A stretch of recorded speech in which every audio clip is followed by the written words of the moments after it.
A atração a seguir é recomendada para todas as idades.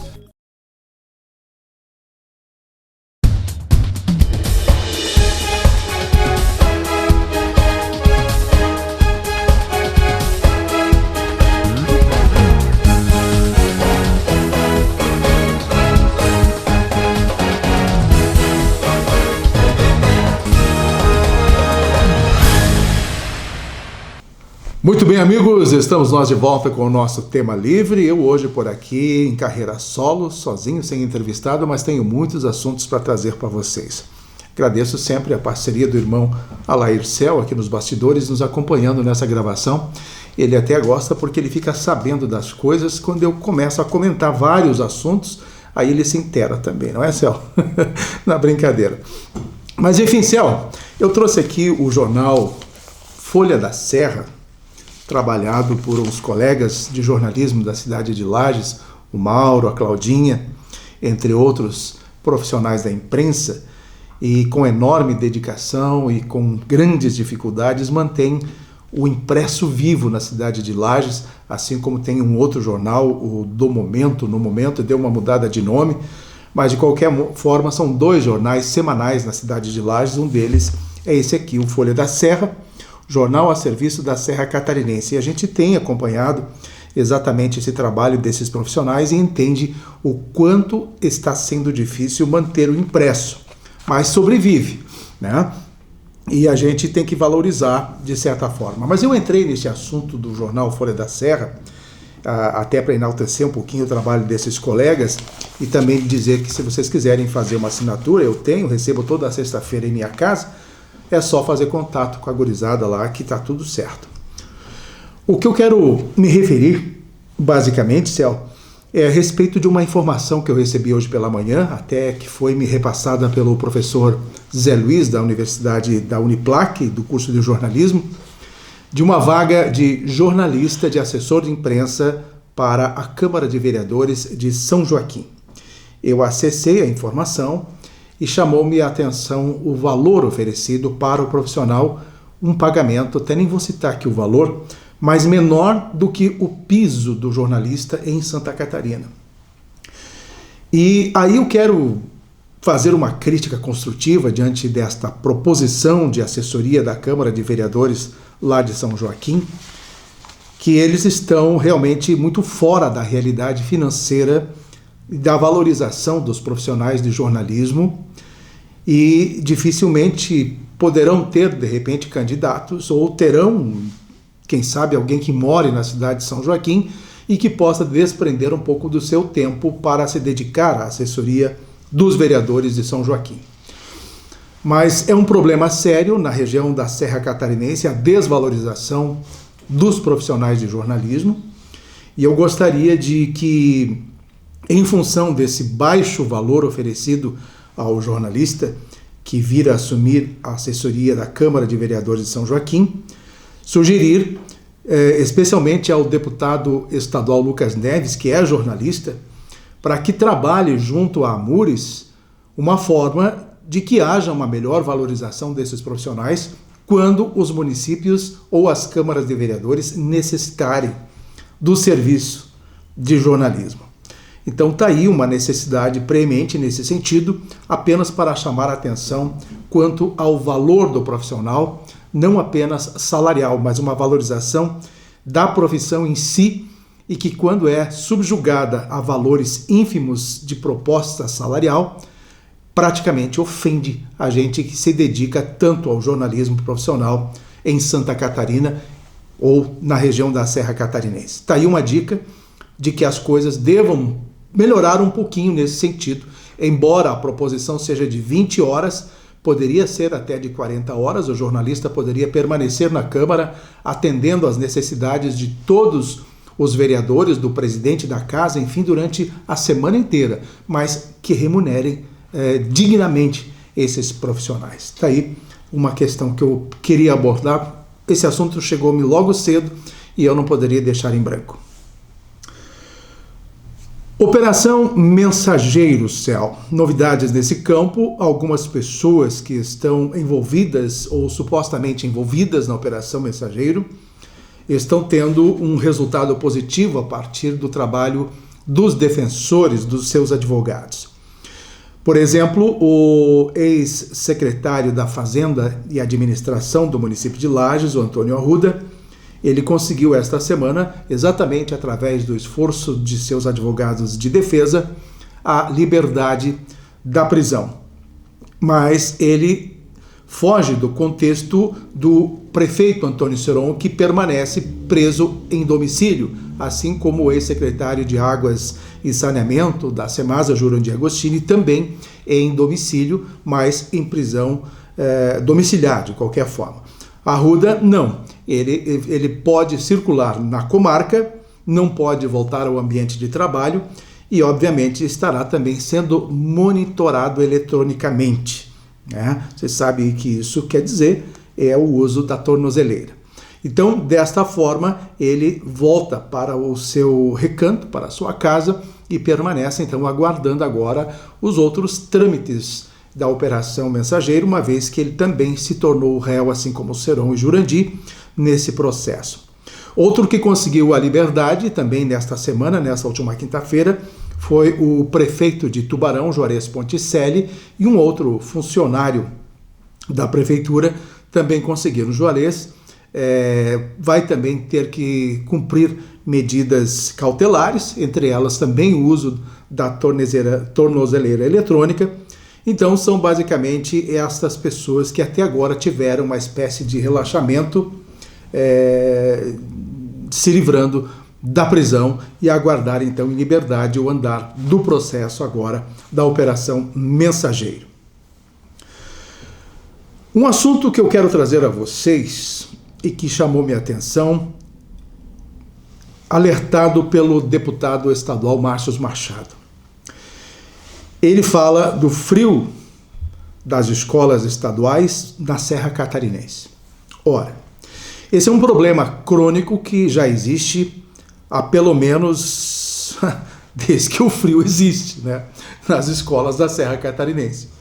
Mas houve um governo, se eu não me engano foi no de Carlos Moisés, uma grande compra de equipamentos, ar-condicionado para as escolas, um para cada sala de aula. Foi um investimento grande, se fez um alarido enorme diante da compra destes aparelhos e que solucionaria o problema do frio nas salas de aula, especialmente na Serra Catarinense, em municípios como Urubici, Urupema, Bom Jardim, Lages, né, que são as regiões mais frias da Serra.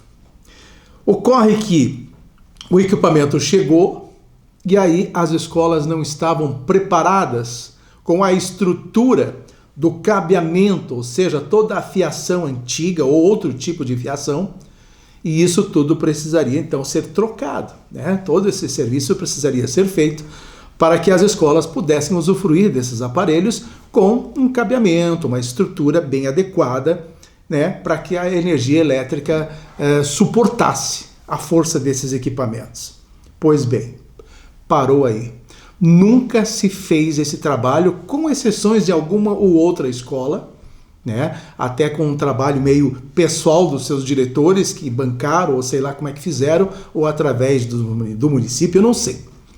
Ocorre então que, chamando atenção para esse problema, Márcio Machado pertence à base governista, é do PL, mesmo partido do governador Jorginho Melo, e ele mesmo assim trouxe à tona essa questão preocupante do frio nas escolas. Tá?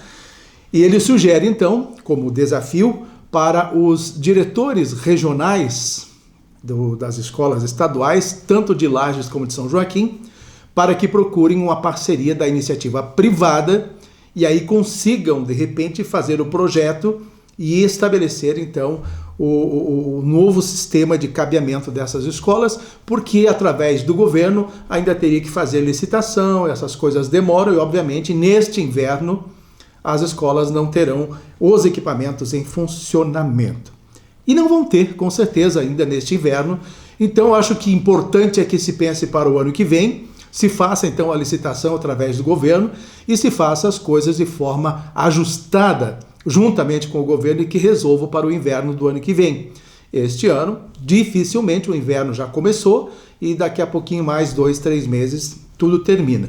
A expectativa é de que o inverno não seja assim tão rigoroso, então, mais um ano, as nossas crianças nas salas de aulas terão que suportar este frio pelas manhãs nas suas escolas. Então fica aí esse registro de Márcio Machado. Diante disso, ele então que busque ao seu governo, à sua base, junto ao Jorginho Melo, esta solução, façam desde já essa licitação e este ano, no verão, troquem toda a fiação dessas escolas para que o inverno de 2024 não seja, de novo, um momento de reclamação e de lamentos diante de uma situação que um governo, mais uma vez, não tomou a solução para suas mãos. Tá aí. Vamos ao intervalo e em seguidinha a gente volta com novas informações e outras opiniões aqui no Tema Livre. Até já.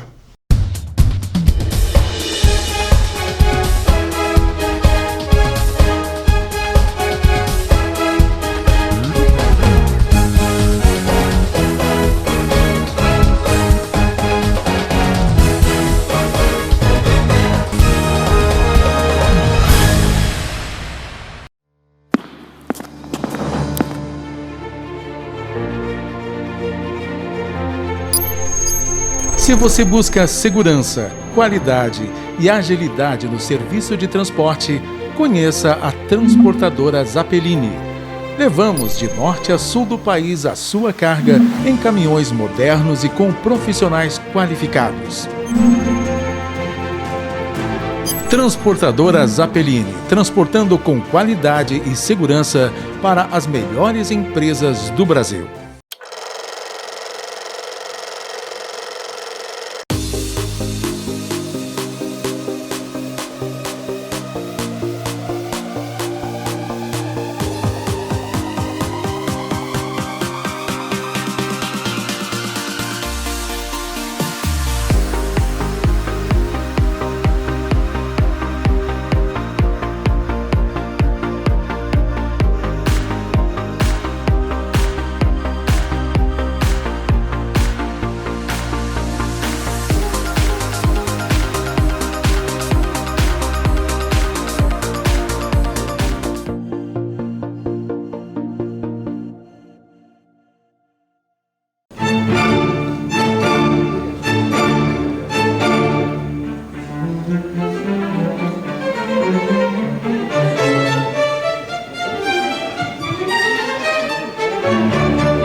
Muito bem, estamos de volta então com a segunda parte do nosso programa Tema Livre.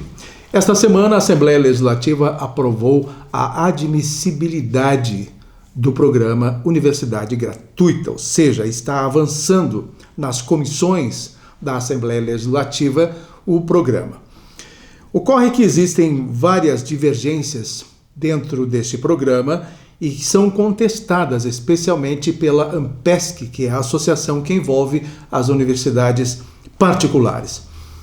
Na semana que passou, eu fiz uma entrevista com o reitor do Unifacvest, o Giovanni Bruering. Conversamos longamente a respeito deste assunto e ele fez uma explicação bastante técnica diante das necessidades e como tudo vai ficar se o projeto for aprovado na forma original, ou seja, apenas 20% para as escolas particulares e os 80% para as comunitárias, envolvendo aí o sistema ACAF. Ele disse que esses 20% que o governo propôs, eles sempre tiveram, só que poderá ser reduzido diante do esquema que não vai ser mais por percentual e sim por valores. E nesses valores as universidades particulares terão uma redução de praticamente 30 milhões de reais durante o ano. Eles têm agora cerca de 94, 95 milhões de repasses. E com a aprovação desse projeto eles vão perder 30 milhões e vão então ter apenas 6,5% ou 7% de repasse. E aí então as universidades particulares, segundo Giovanni Bruering, elas poderão fechar em 50% e ele questiona como é que vão ficar os 47 mil professores dessas universidades e basicamente 300 mil alunos que sobrevivem nas escolas particulares, que não terão aí o amparo de uma bolsa via esses projetos do governo, tipo o artigo 171, o artigo 170, que são repassados para as universidades. Muito bem. Entre as propostas na Assembleia Legislativa, alguns deputados estão trazendo a possibilidade de que se aumente esse valor para as universidades particulares de 20% para 25% ou até 30% e que se aprove então 70% para as comunitárias da CAF e 30% para as particulares. Aí praticamente resolve o problema. As universidades particulares já têm uma estrutura diferenciada e eles sabem lidar muito bem com os problemas e praticamente têm um aparelhamento mais moderno e conseguem então tocar os seus serviços diante disso. Você resolveria tudo basicamente, porém o governo do estado ele alega que vai ter que aprovar o seu projeto de acordo com a forma original e não abre mão disso, senão vai retirar o projeto da Assembleia Legislativa. Mas, no lado político, o governador Jorginho Melo está tendo realmente uma grande mancha, digamos assim, no seu processo, porque ele não está realmente atendendo toda a necessidade dos universitários de Santa Catarina. E todos os universitários englobam, obviamente, os das particulares e os das comunitárias. E aí o voto dele também veio de estudantes das particulares e veio também de muitos estudantes das comunitárias. Então, politicamente, a coisa é bem complicada. Ele vai ter que ter um meio termo e atender, de fato, todos os setores das universidades de Santa Catarina, envolvendo as particulares e as comunitárias. Não terá outra alternativa, mas será um projeto bastante discutido na Assembleia Legislativa, com certeza, e acho que os deputados terão um bom senso diante das necessidades de todos os estudantes de Santa Catarina.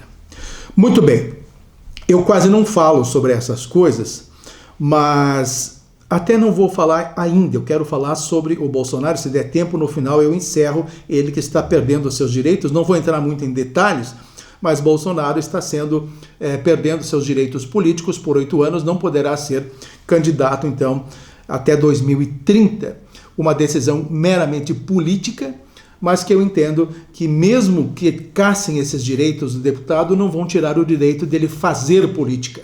Ele continuará circulando por todo o Brasil e qualquer um que seja, no meu entender, o indicado dele para a candidatura à presidência vai ter o aval praticamente de toda a classe conservadora, todos os bolsonaristas do Brasil. Então, praticamente, ele até nem está tão preocupado nesse sentido, mas o importante é conservar a sua forma de trabalhar politicamente como principal adversário, ou seja, a principal oposição do atual governo. Encerrou esta semana a CPI da Semasa, foi lido o relatório, quase 4 horas de leitura do relatório. Eu até fui na Câmara de Vereadores, mas quando eu soube que demoraria 3, 4 horas, eu piquei a mula, fui para casa e assisti pelo Facebook até quando o sono me deu sinais de vontade de dormir. Enfim, eu larguei de mão, digo, vou assistir outro dia o resto. Mas enfim, a CPI da Semasa, segundo o próprio relator, diz que algumas evidências foram descobertas nos contratos entre a Semasa e as empresas terceirizadas. Ele chamou a atenção para uma outra empresa que não está no rol da Operação Mensageiro, a Itajuí, que precisa ter uma atenção especial do Ministério Público, e esse relatório já foi entregue para o Ministério Público, já foi também entregue para o presidente da Câmara de Vereadores. Ele foi aprovado por 4 votos a 1. Teve o vereador Enido Vime, ele foi contra o processo final, o relatório final, e de qualquer forma os demais vereadores aprovaram por 4 a 1 então esse relatório final. E consta nesse relatório o pedido, mais uma vez, para que seja votado o impeachment do prefeito Antônio Seron, E parece-me que já está sendo protocolado esse pedido e a semana que vem a Câmara de Vereadores deverá estar envolvida diante desse processo, mais uma vez, de um pedido de impeachment, que é uma proposição pessoal, basicamente, do vereador Jair Júnior, que é um adversário ferrenho, inclusive, de Antônio Seron, e que também tem intenções políticas futuras na Prefeitura de Lages. De qualquer forma, a gente entendendo um pouquinho das questões jurídicas, o impeachment a Antônio Seron seria uma punição antecipada.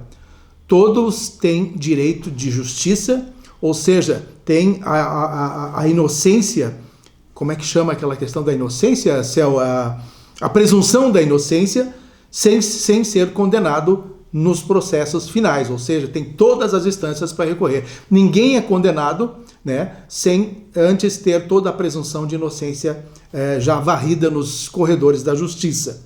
E Antônio Seron não foi julgado a nada ainda, ele é apenas réu do processo. Então, se você for analisar a questão jurídica, Jair Júnior é advogado, sabe muito bem disso, mas ele cria um celeuma político em roda disso, mexendo com a opinião pública, e muita gente vai no embalo, dizendo que tem que caçar, mas de qualquer forma, se for ver os trâmites jurídicos legais, ele não poderia ser cassado, porque aí seria uma punição antecipada, e vai que lá na frente o vivente é inocentado de tudo.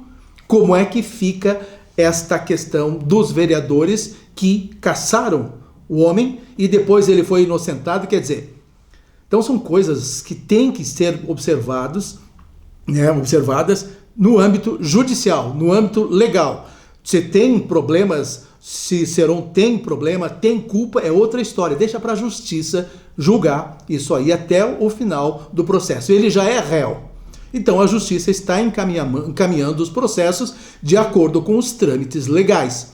Se a Câmara de Vereadores agora, mexida pela opinião pública, trazida à tona essa ideia de fazer um novo impeachment movimentado pelo vereador Jair Júnior, que está apenas fazendo um auê sem tamanho, porque ele sabe muito bem que não era o momento para isso, né? Porque tem que ser observados os trâmites legais. Então, de qualquer forma, a Câmara de Vereadores de Lages, se cassarem Seron, estará incorrendo num crime também diante da avaliação política. Então, eu não sei. De qualquer forma, vamos ver como é que vão se comportar os vereadores a partir deste novo pedido de impeachment e, na minha opinião, eles deverão rejeitar novamente, independente do que pensam os eleitores de Jair ou Jair Júnior, que vai fazer um gritedo sem tamanho, mesmo ele como advogado sabendo que as coisas não são desse jeito. Mas, enfim, como no campo político há uma guerra particular travada, com certeza ele vai fazer um alarido do tamanho do mundo. Tipo aqueles quando tem um pitbull na cerca para lá de cá e você passa na calçada e o bicho enlouquece com você, né? É mais ou menos assim. Gente, eu teria que falar mais coisas, mas vamos ficar por aqui. A semana que vem a gente retorna com o nosso tema livre, com outros assuntos. E já tenho aí de mão um entrevistado, já convidado, e eu vou revelar para vocês durante a semana. Tá bom, gente? Um grande abraço. E até então a próxima semana, se Deus quiser.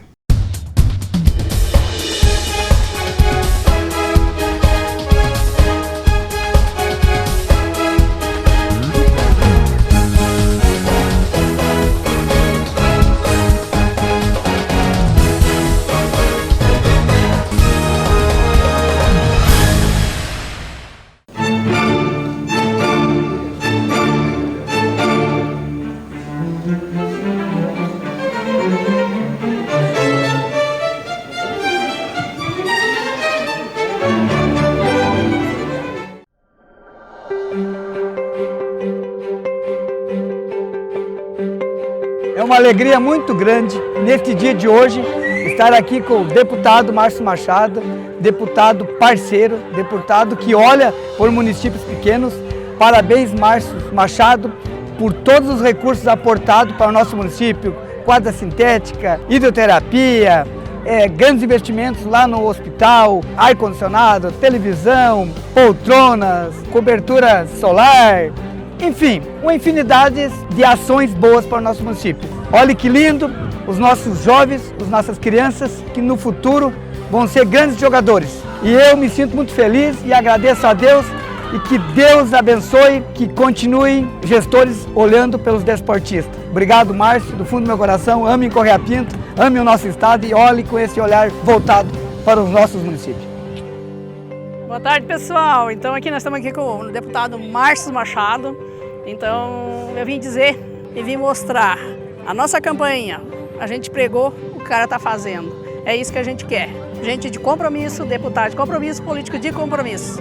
Hospital, a PAI, os bairros, os parquinhos, as castrações. Então esse homem é de 1001 utilidades. Fala pessoal, tô aqui em Correia Pinto, ó, o pessoal feliz da vida, vibrando no campeonato com o prefeito Chouriço. Nós trouxemos a quadra de grama sintética, mas primeiro eu quero agradecer a você que me possibilitou ser o deputado estadual mais votado aqui. E aqui está o resultado, resultados extraordinários. Criançada feliz, a família voltou ao lugar até então que não estava muito ativado, né? E agora nós vamos ter uma quadra de piso emborrachado no Planalto Serrano, dinheiro na conta, o prefeito assumiu o compromisso da licitação e para 2024 lá no Canoas, no bairro Nossa Senhora. E aí a gente vai trazer mais coisas boas, né? Correia Pinto, já está aqui, Ponte Alta, enfim, todos os 18 municípios terão coisas boas. Você merece o melhor dessa terra, sentar no banquete, tá bom? Grande abraço, vamos que vamos, até, tchau, tchau. Ô, meu velho.